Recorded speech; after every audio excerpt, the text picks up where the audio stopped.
নমস্কার, আমি ইলমাস সৈয়দ। আপনারা দেখছেন টপ নিউজ এট 10 নিউজ 18 বাংলায়। গ্রুপ ডি নিয়োগে চাঞ্চল্যকর একটি অভিযোগ উঠে এলো। 2016 সালে গ্রুপ ডি নিয়োগের বিজ্ঞপ্তি জারি করা হয়। 13,000 গ্রুপ ডি কর্মী নিয়োগ করা হয় সরকারের পক্ষ থেকে। 2019-এ গ্রুপ ডি নিয়োগের প্যানেলের মেয়াদ শেষে 25 জনকে নিয়োগের তথ্য আদালতে পেশ করা হয়েছে। কমিশনের সচিবকে আজ তলব ক্ষুব্ধ বিচারপতির। গতকালই সিবিআইকে তদন্তভার দেওয়ার হুঁশিয়ারি দেন বিচারপতি। আজ 10:30টায় এই মামলা উঠবে বেঞ্চে। অর্ণব রয়েছে আমার সঙ্গে টেলিফোন লাইনে। অর্ণব, 10:30টার সময় এই মামলার ফয়সালা বলা যায় কি?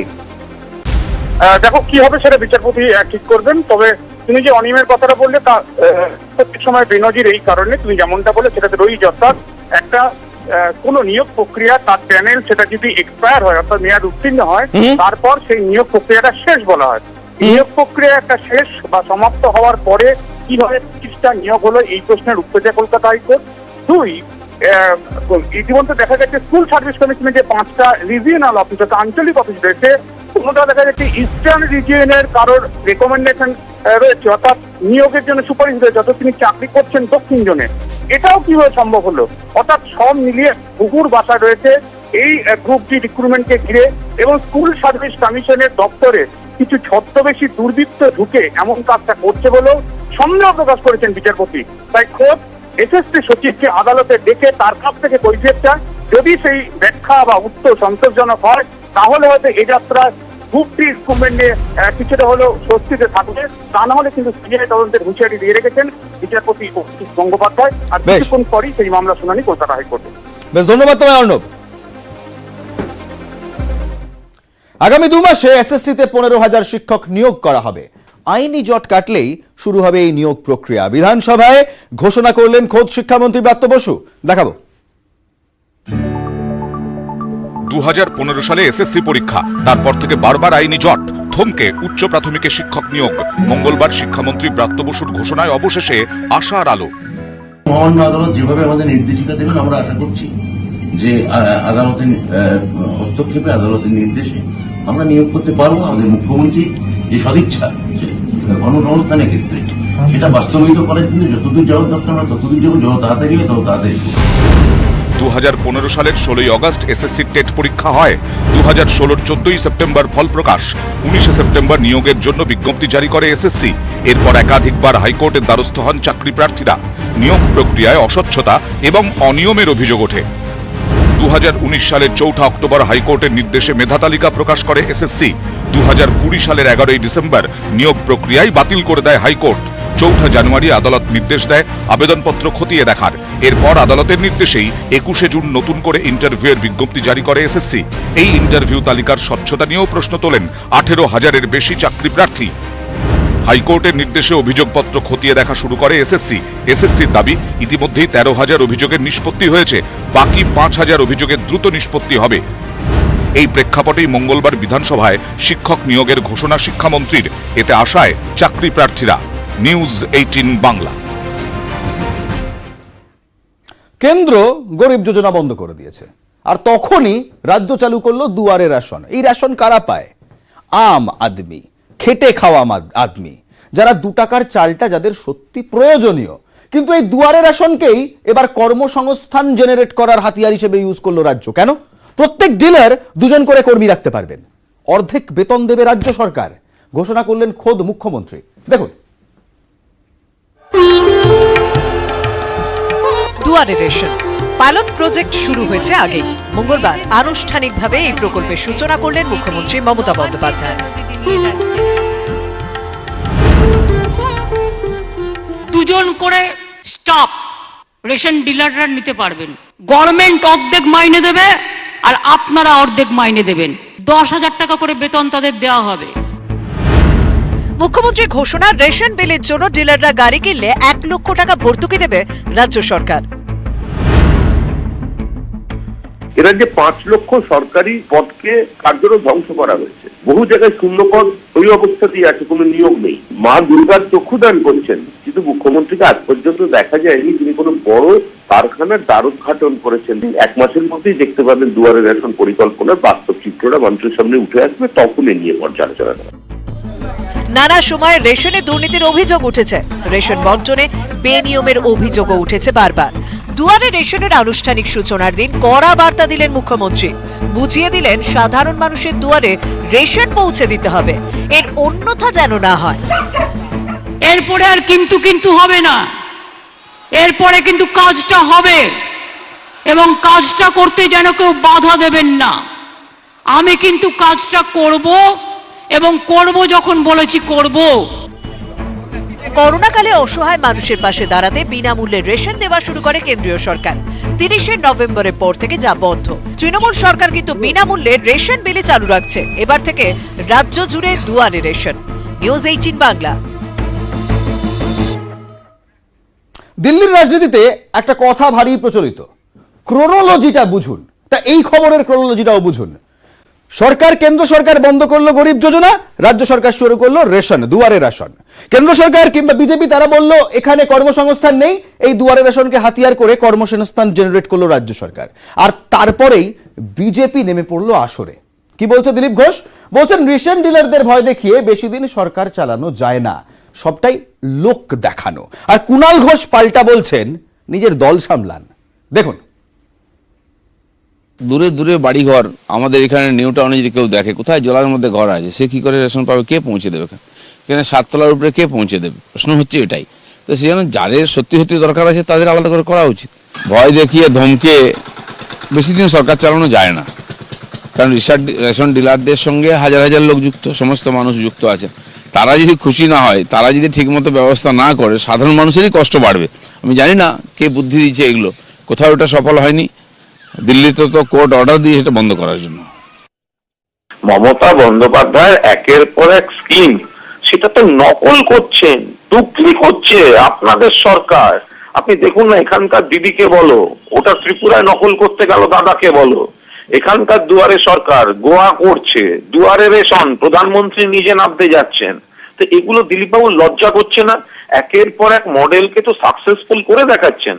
উনি তো আজ পর্যন্ত বিজেপিটাকে সামলাতে পারলেন না। একদিকে উনি যান, একদিকে তথাগত যান, একদিকে সুকান্ত যান, একদিকে পেগাসাস অধিকারী যায়, তো সেটাকে তো সামলাতে পারলেন না।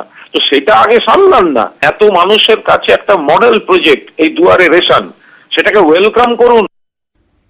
এবার যাব মালদার একটি খবরে। ত্রাণ দুর্নীতি, তার তদন্তে এবার হুলিয়া জারি করার নির্দেশ হাইকোর্টের। মালদার বড়ুই পঞ্চায়েতের প্রধানের বিরুদ্ধে হুলিয়া জারির নির্দেশ হাইকোর্টের। 2017 সালে ত্রাণের 76 লক্ষ টাকা আত্মসাতের অভিযোগ রয়েছে সোনামণি সাহার বিরুদ্ধে। বিস্তারিত বলবে আমার সহকর্মী সেবক দেব শর্মা। সেবক। মালদহের হরিশ্চন্দ্রপুরে বড়ুই পঞ্চায়েত, এই পঞ্চায়েতে 2017 সালের যে বন্যা ত্রাণের টাকা, তার ব্যাপক দুর্নীতির অভিযোগ ওঠে। প্রশাসন তদন্তে নেমে প্রায় 76 লক্ষ টাকা গড়মিল পান।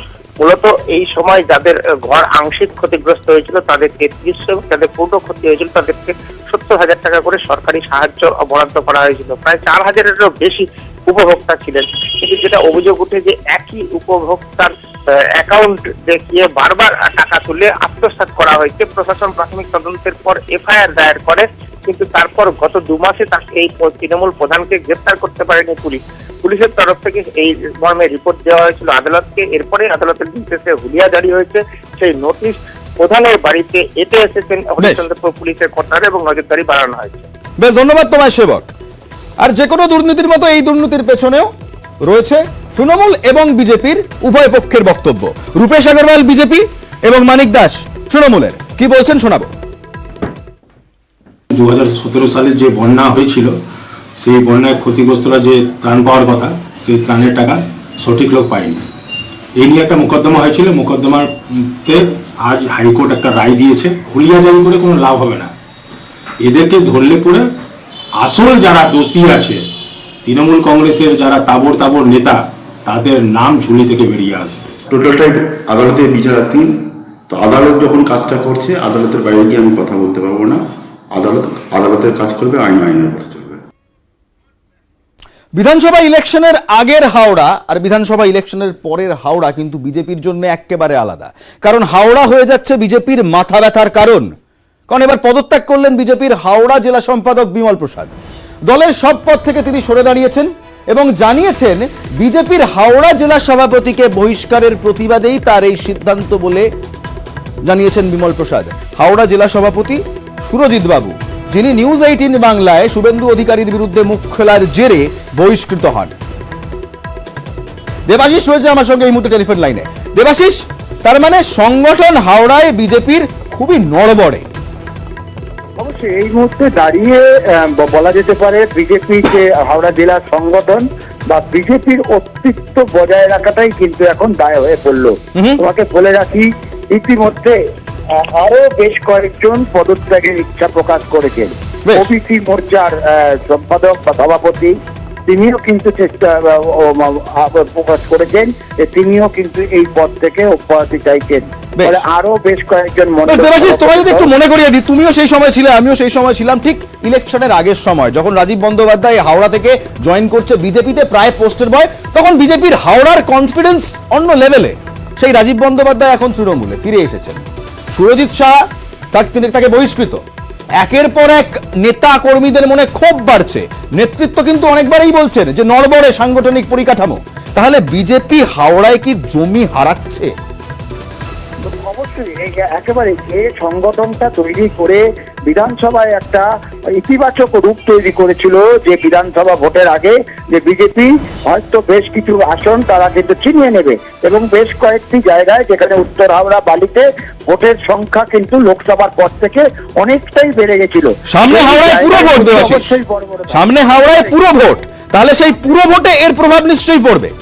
অবশ্যই পুরো ভোটের প্রভাব যে পড়বে তা কিন্তু পরিষ্কার। তার কারণ এখনো পর্যন্ত বিজেপি সাংগঠনিকভাবে কোনো বৈঠক করতে পারেনি পুরো ভোটে তারা কিভাবে লড়াই করবে, কোন ইস্যুতে লড়াই করবে। শুধুমাত্র দুটি সিট অর্থাৎ দুটি ওয়ার্ড তাদের হাতে রয়েছে, একটি হচ্ছে 17, একটি হচ্ছে 13, এবং সেই দুটি সিট এইটাকেও কিন্তু হাতে রাখা কিন্তু দায় হয়ে পড়ছে বিজেপির থেকে। বেশ দেবাশিস, আমরা একবার চট করে শুনে নেব বিমল প্রসাদ তিনি কি বলছেন সব পদ থেকে সরে দাঁড়ানোর পর।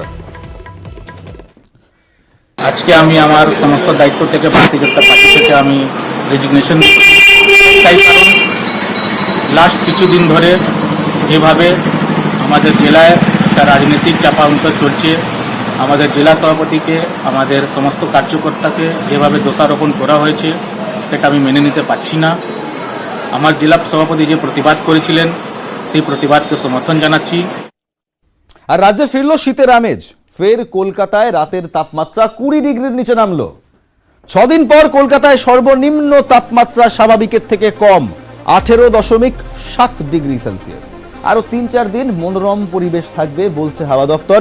বিস্তারিত জানাবে আমাদের ওয়েদারম্যান বিশ্বজিৎ। বিশ্বজিৎ, দেখো আগামী কয়েকদিন অর্থাৎ শুক্রবার পর্যন্ত এরকমই আবহাওয়া থাকবে, অর্থাৎ রাতে ও সকালে শীতের আমেজ থাকবে।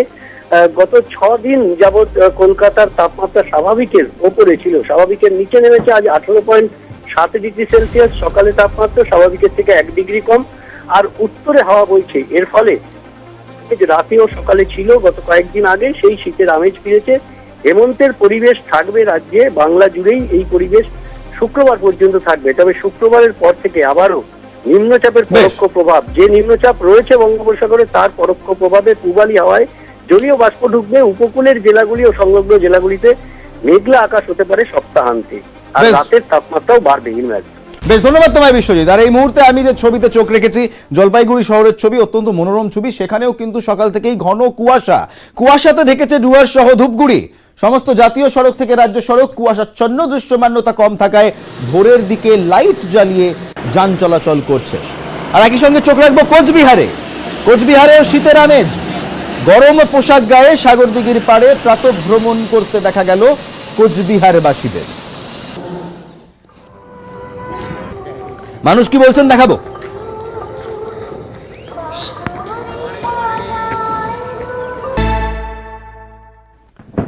ফের হাতির মৃত্যু জলপাইগুড়ির বানারহাটে। আজ ভোরে মোগলকাটার আভা বস্তি এলাকায় ধান ক্ষেতের মধ্যে হাতির মৃতদেহ পড়ে থাকতে দেখেন স্থানীয় বাসিন্দারা। খবর পেয়েই ঘটনাস্থলে পৌঁছে যান বন দফতরের কর্মীরা। প্রাথমিকভাবে মনে করা হচ্ছে বিদ্যুৎস্পৃষ্ট হয়ে হাতিটির মৃত্যু হয়েছে। রকি রয়েছে টেলিফোন লাইনে, জানাবে বিস্তারিত। রকি,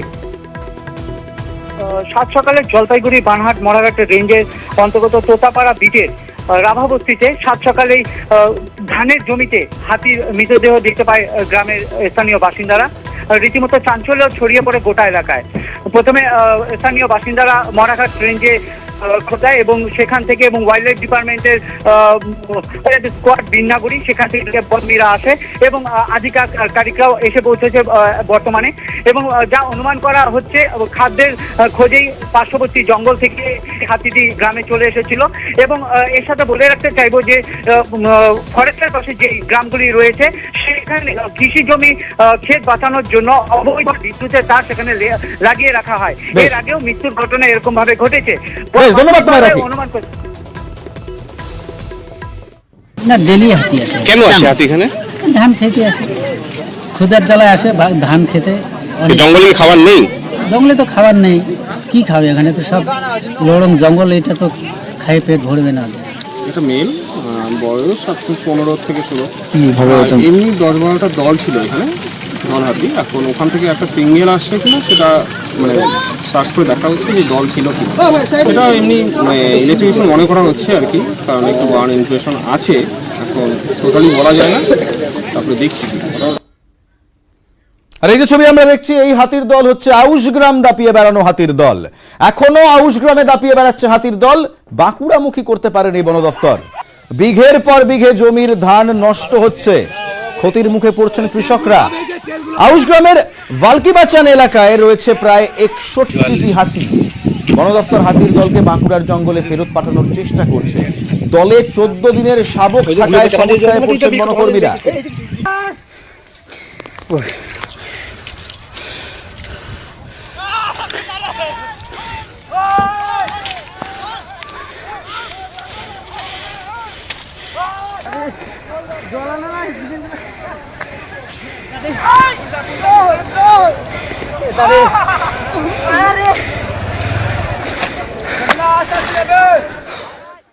SRM AT&T কিনলে আপনিও জিততে পারেন একটা গাড়ি, আর প্রতি সপ্তাহে fridge, TV, AC, washing machine, আরো কত কি, সঙ্গে নিশ্চিত উপহার। তাড়াতাড়ি যান, প্রাইজ না ফুরিয়ে যায়।